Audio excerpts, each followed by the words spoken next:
NEET 2025 के exam में अब से केवल 2 मंथ का टाइम बचा है एंड आपके जो मार्क्स हैं वो अभी भी 200, 300, 400 या 500 पे अटके पड़े। और ये सच्चाई आप अच्छे से जानते हैं कि इन मार्क्स पे तो आपका नीट में सिलेक्शन नहीं होने वाला है। और रोज आप यही सोच सोच के परेशान हैं कि मेरे मार्क्स बहुत कम आ रहे हैं, बट कभी ये सोचा कि क्यों कम आ रहे हैं, इसके पीछे का कारण या रीजन क्या है? नहीं सोचा। इसी कारण आज दिन तक अपना स्कोर इंप्रूव नहीं हुआ। बट मैंने वो सारे रीजंस आइडेंटिफाई किए हैं जिस कारण से आज आपका टेस्ट में स्कोर कम आ रहा है, और उन सारे रीजंस का एक प्रैक्टिकल जेन्युइन सॉल्यूशन आज की इस वीडियो में मैं आपके सामने लेकर आया हूं। क्योंकि इन्हीं सब मेथड्स को यूज कर मैंने भी अपना स्कोर 198 से मॉक टेस्ट में 700 तक इंप्रूव किया था। Hello everyone, once again welcome back to my YouTube channel. I am Sudhanshu Manjot, currently second year MBBS student at Government Medical College Ratlam. 2023 में मैंने नीट एंड जेईई मेंस दोनों ही exam को बहुत ही बढ़िया रैंक के साथ क्रैक किया था।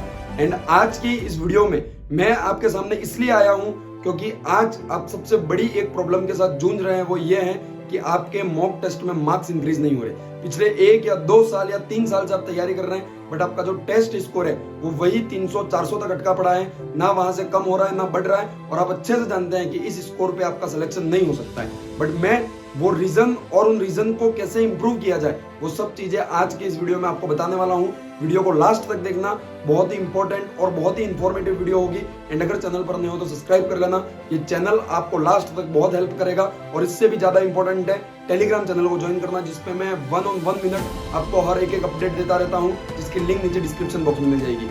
चलिए शुरू करते हैं। अपनी प्रॉब्लम क्या है? अपनी प्रॉब्लम है मॉक टेस्ट में मार्क्स इंक्रीज नहीं होना। तो जो भी प्रॉब्लम है अपनी, सबसे पहले उसके रीजन तक, उसके रूट्स तक पहुंचना जरूरी है। क्योंकि जब अपन को रीजन पता पड़ गया तो अपना आधा काम वहीं खत्म हो गया। और एक बार रीजन पता पड़ जाता है तो फिर केवल अपन को उसके ऊपर काम कर उसको सुधारना है। ठीक है, सबसे पहले मैं आपको मल्टीपल रीजन बताऊंगा जिस कारण से आपके टेस्ट में मार्क्स कम आ रहे हैं। साथ ही साथ उन रीजन को कैसे सॉल्व किया जाए, इनको कैसे इंप्रूव किया जाए और मार्क्स को इंक्रीज किया जाए, उसको भी डिस्कस करें। अगर आपके मार्क्स कम आ रहे हैं तो सीधी बात है कि कहीं ना कहीं आपके क्वेश्चन कम अटेम्प्ट किए हैं या फिर आपके क्वेश्चन ज्यादा नेगेटिव हो रहे हैं। तो क्यों हो रहे हैं? इसका पहला रीजन हो सकता है lack of knowledge and revision. क्या मतलब है वो समझिएगा।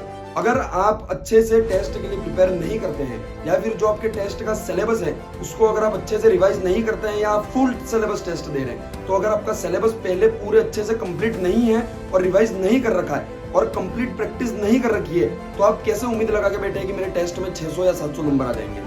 सबसे पहली नीट टेस्ट की ये होती है कि उसका जो सिलेबस है, चाहे वो फुल हो या पार्ट सिलेबस हो, उस सिलेबस को आप अच्छे से रिवाइज करो, प्रैक्टिस करो और फिर आप टेस्ट देने के लिए जाओ। तो सबसे पहला रीजन आपके मार्क्स कम आने का वो है लैक ऑफ नॉलेज या लैक ऑफ रिवीजन।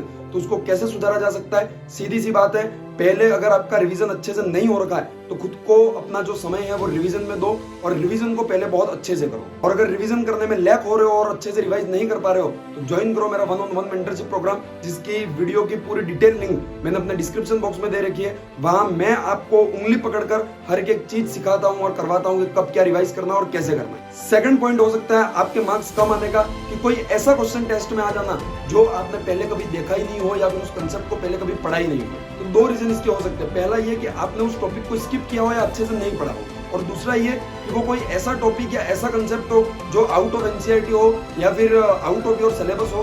तो इन दोनों का ही क्या रीजन है समझना। अगर ऐसा कोई चीज है जो आपने नहीं पढ़ी है, मैं ये कहूंगा कि अगर इंपॉर्टेंट है तो पढ़ लीजिएगा। बट अगर कोई ऐसी चीज है जो इंपॉर्टेंट भी नहीं है ना एनसीईआरटी में, बट फिर भी उससे क्वेश्चन पूछा जा रहा है और आपसे नहीं बने, कोई टेंशन लेने की जरूरत नहीं है। जो क्वेश्चन आपका गलत हुआ है उसको पढ़िए, उसके सॉल्यूशन को समझिए और उसको ध्यान रख लीजिए। क्योंकि नीट में 99% क्वेश्चन जो है वो एनसीईआरटी से आएंगे। और अगर आप ऐसे कोई टेस्ट सीरीज को फॉलो कर रहे हैं जहां आउट ऑफ एनसीईआरटी क्वेश्चन पूछे जाते हैं, तो सबसे पहली बात मैं यही कहूंगा, अभी छोड़ दीजिए और किसी अच्छी टेस्ट सीरीज को ज्वाइन करिए। इसमें क्वेश्चन नीट के पेपर के लेवल के अकॉर्डिंग एनसीईआरटी बेस्ड आते हो। तीसरा और मेजर रीजन हो सकता है आपके मार्क्स कम आने का सिली मिस्टेक्स। कई सारे लोग ऐसे होते हैं और मैं खुद भी इसी कैटेगरी में आता था कि पढ़ के सब जाता था, तैयारी पूरी करता था, बट पेपर को देखते ही हड़बड़ाहट में, जल्दबाजी में मिस्टेक्स कर देना। और ये काम मैंने नीट के एग्जाम में भी किया था। नीट से पहले मेरे सारे मॉक टेस्ट में 680-700 तक मार्क्स आते थे, बट नीट के एग्जाम में मैंने हड़बड़ाहट में, जल्दबाजी में, बहुत जल्दी क्वेश्चन करने के चक्कर में इतनी गलतियां कर दी, इतनी सिली मिस्टेक कर दी कि आते हुए बहुत सारे क्वेश्चन गलत कर दिए। तो क्या सॉल्यूशन है सिली मिस्टेक सुधारने का? देखो, silly mistake is also a part of mistake. तो कोई मिस्टेक तो है ही सही, तो जो मिस्टेक कर रहे हो चाहे छोटी हो या बड़ी, उसको लिखा करो हमेशा, ताकि अगली बार टेस्ट से पहले उसको अपन रिवाइज करके जाएंगे ताकि वही सेम गलती दोबारा ना करें। दूसरी चीज कि हमेशा क्वेश्चन पेपर में पढ़ते टाइम पेन से अंडरलाइन कर कर पढ़ो, हर एक वर्ड को आप डिटेल में पढ़े और हर एक वर्ड का मतलब समझे कि क्या एग्जामिनर पूछना चाह रहा है और कहाँ अपन फंस सकते हैं। और तीसरी चीज मैं ये कहूंगा कि ऐसे क्वेश्चन जिसमें करेक्ट, इनकरेक्ट, ट्रू, फॉल्स पूछ रखा है, उनमें जो भी वो कीवर्ड है उसके ऊपर आप गोला लगाकर या कुछ ना कुछ मार्क करें, ताकि ऑप्शन पढ़ने के बाद एक बार वहां नजर जरूर घुमा ले अपन वापस कि पूछा क्या था, करेक्ट है या इनकरेक्ट, उसके बाद ही अपन टिक करें। और चौथा बेस्ट मेथड मैं आपको बताऊंगा, हमेशा ऑप्शन एलिमिनेशन टेक्निक का यूज करें। जब भी आपके सामने 4 ऑप्शन है तो 4 में से जो 3 ऑप्शन है वो अगर आपको गलत आइडेंटिफाई कर पा रहे हो तभी चौथे ऑप्शन पर टिक करना, अदरवाइज टिक मत करना। हाँ, अगर 2 में कंफ्यूजन हो तो रिस्क ले सकते हो, बट इससे ज्यादा रिस्क मत लेना, अदरवाइज सिली मिस्टेक वो नहीं है, वो आपको नेगेटिव मार्किंग की ओर ले जाएगी। चौथा एक रीजन हो सकता है आपका मार्क्स कम आने का कि आप प्रिपेयर भले अच्छे से करके जाओ बट टाइम मैनेजमेंट आपका अच्छे से नहीं हो पा रहा है, जिस कारण से आप अपना स्कोर इंप्रूव नहीं कर पा रहे और क्वेश्चन छूट रहे आपसे। तो कैसे इंप्रूव करना है, आपको अपनी स्पीड बढ़ानी होगी। नीट वो गेम है जिसमें आपको 1 मिनट से भी कम समय में हर क्वेश्चन को सॉल्व करना है। आपको इक्वली एक परफेक्ट स्ट्रेटेजी के साथ पेपर अटेम्प्टिंग स्ट्रेटेजी बनानी होगी और हर सब्जेक्ट को एक परफेक्ट टाइम देना होगा कि इस टाइम में मुझे इतना खत्म करना है, और फिर ही आप उसको अच्छे से टाइम मैनेज कर पाओगे। अगर चाहते हो एक detail video paper attempting strategy पे तो कमेंट करना, एक वीडियो अगला आपको इस पे ऊपर जरूर मिलेगा। 5वां रीजन हो सकता है कि पेपर देने के दौरान डीमोटिवेट होना और मोरल डाउन होना।